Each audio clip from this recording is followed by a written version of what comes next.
I do have this vision, by the way, that Bloomreach.com, you go to it, there's no site, there's no infrastructure that exists. You tell us what you're looking for, and then the database of information is able to cull together a website or a response that gives you the information that you're looking for.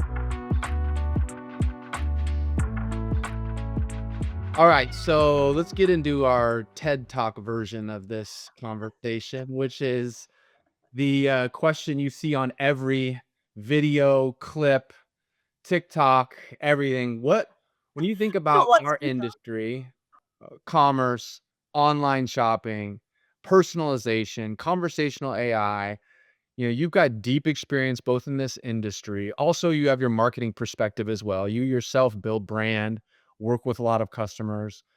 Where do you see things going? And I don't think anyone understands this pace. We're all trying to get our hands around it. But if you had your magic crystal ball, Amanda, where would you be looking at? Like, what do you anchor in to say this is what you believe things could look like? How much things could change?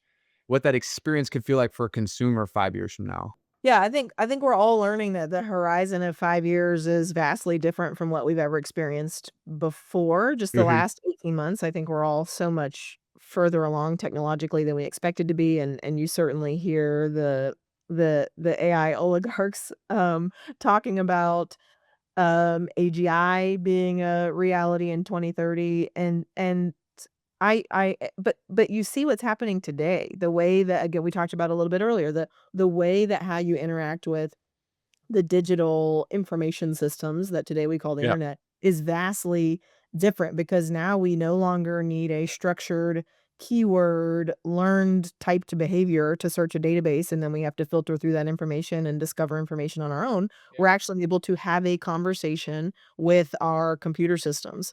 And as we see that really transforming to voice, you see OpenAI, Perplexity, they've all added these voice components. They now have mobile apps where there's constant memory for you to ask questions. You can build your own agent. You can train a GPT in any of these systems to actually understand who you are, what your preferences are. We saw Shopify announce the ability to actually pay for products. Perplexity has launched a similar thing. So what we see is just a huge exchange of what our relationship is going to look like with these digital systems, and when you play that out, it's not hard for you to imagine that the internet as we know it, browsers, a desktop computer is Yeah. no longer necessary.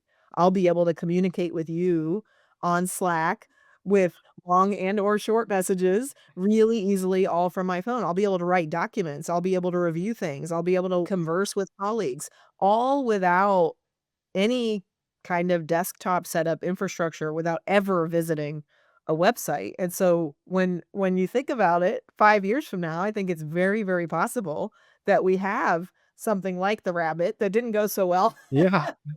but it's essentially how we engage with the digital universe. Do That's you what I I think. mean, I also hear you say, I mean, we've had these conversations too, just in between meetings and different things and just listen to our customers talk. But there, you can even envision a world where you may be building a website less for the consumer themselves and maybe even just a shopping agent they built, right? I mean, That's right.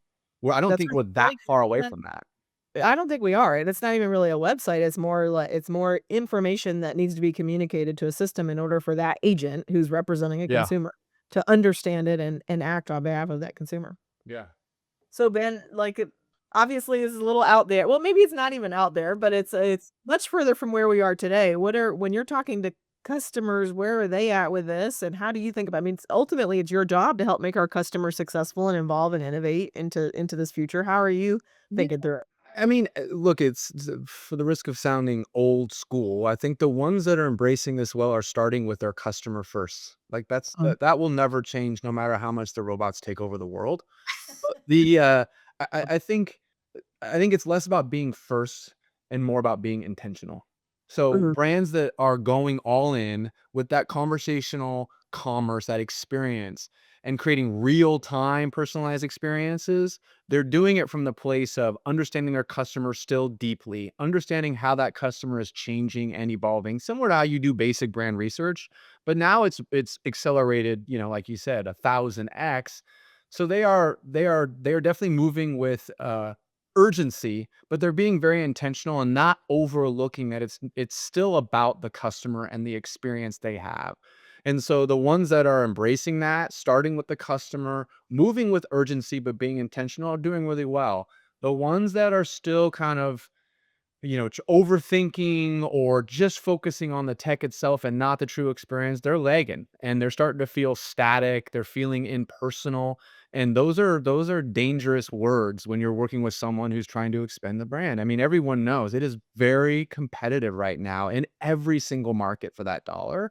And so people that come across as static or impersonal are going to lose.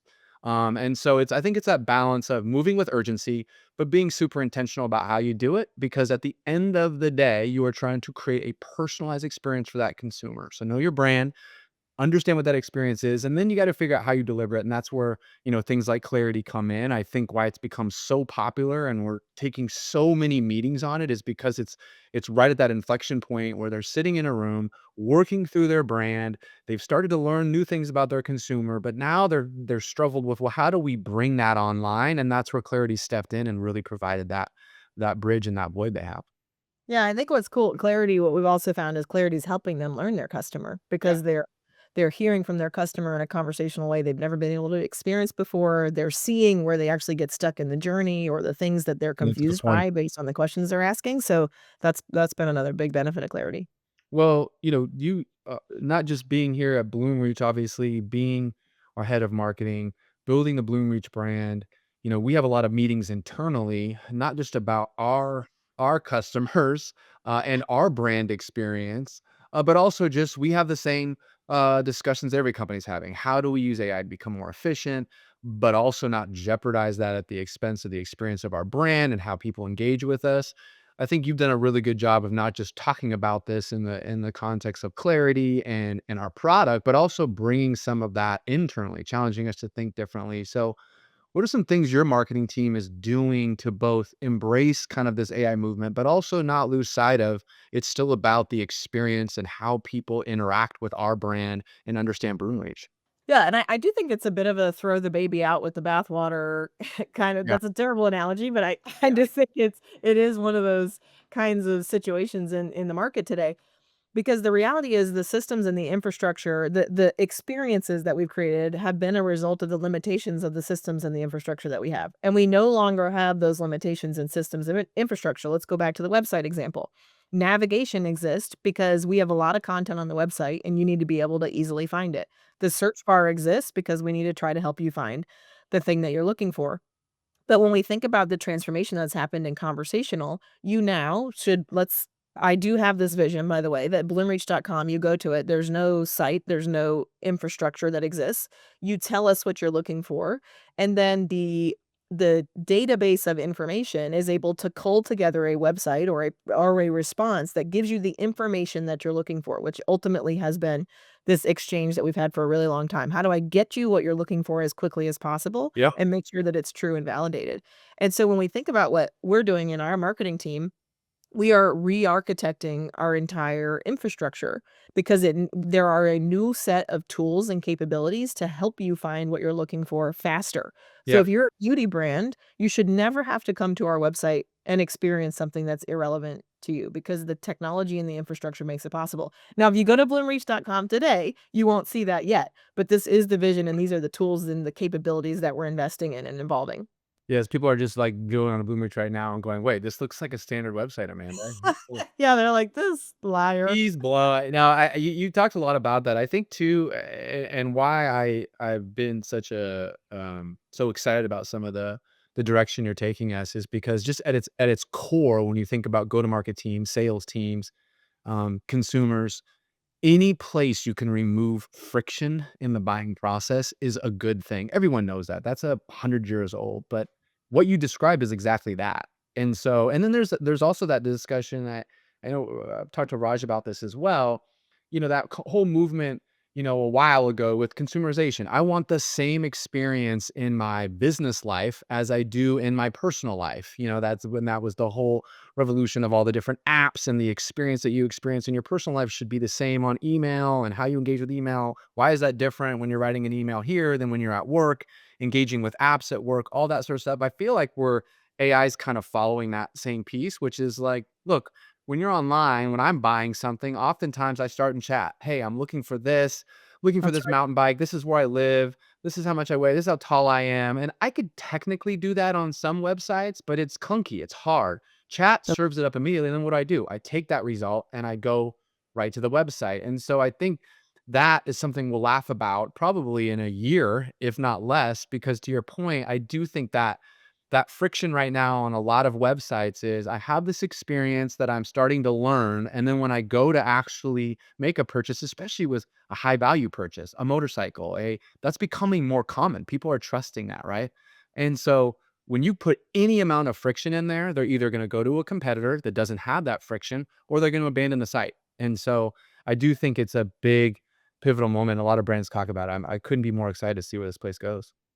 Yeah, and I think what we're also seeing is the trust factor. I wouldn't be surprised if ChatGPTs and OpenAIs and those generative conversational Yeah. applications move up in the trust Yeah. and the trust score. I can't remember the name of the survey, but I think what's been really interesting is how trusting consumers are, and I think it is because of the way the responses are structured. It's consultative. So it's giving you information to help you grow your understanding and knowledge. And so again, when we think about the content of the future, when we think about what Bloomreach is doing, how do we provide information and answers in a consultative way? When you think about brands, what do they need to be doing in order to help their consumer make a decision? They really, you said it earlier when related to these high value or high consideration purchases, providing that consultative layer to really help someone build confidence in their decision making. Ultimately, that's a great experience for all of us to deliver. Yeah. Build trust, remove friction, That's it. convert higher. Solved. Done. That's a wrap. Recording over. Well, Amanda, obviously, I'm the rookie here at Bloomreach. But we've spent a lot of time, especially these first couple months I've been onboarding internally, talking about how dramatically shopping behavior has shifted over the past few years. With your deep experience in the industry, from your perspective, haven't been here for a while. What's the most significant change you've seen as consumers actually want to shop today? Yeah, I mean, I think we see it. You don't even have to just be a Bloomreach or be a Bloomreach expert, though. I'm so I'm Yeah. glad I have this for a couple more months. I have leverage on you, but the I would say that what we all are seeing happen in the space is how we interact digitally. You go online, you search for something, everybody's using a conversational application to search.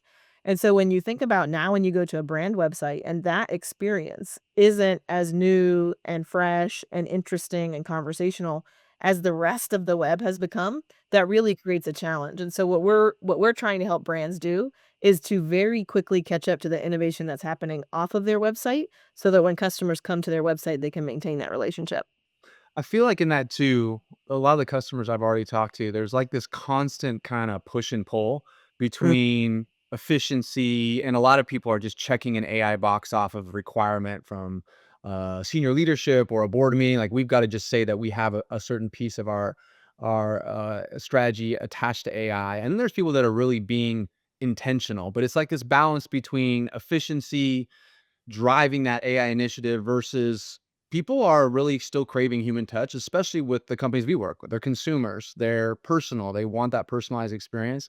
What do you think about AI agents and conversational commerce? Like, where do you see that fitting into the new shopping reality specifically? Yeah.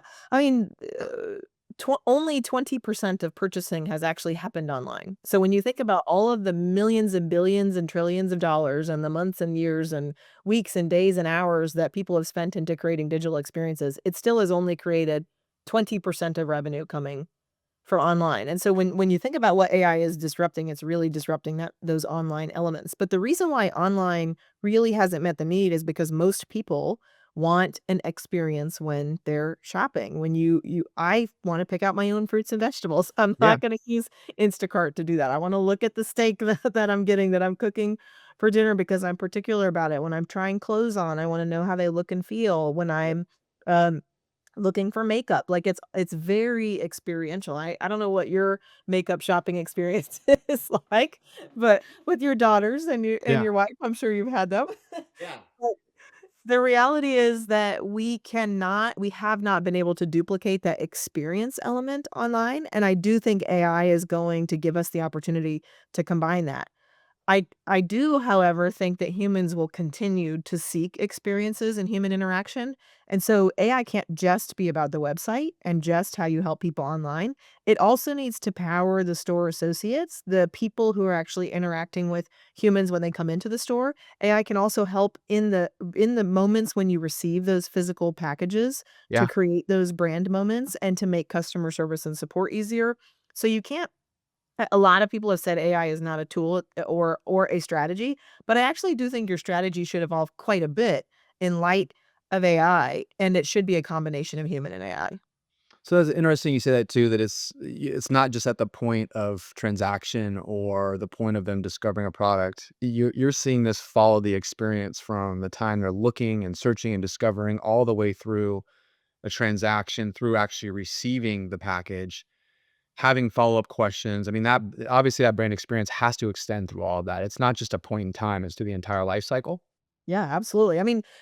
Ben, you probably know better than I do at this point because while you're new, you still have been having a ton of conversations with customers and partners and getting into the space. I always think about it's a benefit when someone's new because you're not hearing it through the Bloomreach branded viewpoint at this point. So, what have you heard and learned about what people are looking for? Yeah, I mean, the first thing I would say is, I had a kind of a narrow view that this would be something that maybe larger companies would be engaged with, tons of traffic. I think the first thing I'm uncovering right out of the gate is it's less about company size and more about the kind of product.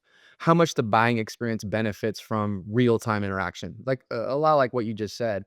We're seeing interest from brands like high value, high consideration purchases. So that could be luxury, electronics, even some automotive like motorcycle. You mentioned it, beauty, skincare, even premium apparel. Just the categories that benefit a lot from guided discovery, like you said, but then continuing product education, personalized advice, the kind of help you'd expect in the store. I think the other thing that's been really interesting, I was just talking to a customer before we jumped on this. It's on the brand side. They're seeing this as a new way to extend their brand experience. You just said it. Yeah, Not just totally. transact, but connect. It's a moment to, reinforce their identity, set a tone, and, build that trust that you get in a human interaction in a store. They're looking to extend that experience online continually out through a life cycle. So it's been really fun to talk to these companies. They're very excited. They don't just look at it as a way to obviously drive more revenue, higher conversion. Those are the obvious KPIs. The other piece is they're kind of using this as a pivotal time to kind of even rebrand some of their items, think through how they want to change some of their experience. So it's actually kind of a compelling event internally, as well as just for how they're going to show up for their consumers and shoppers.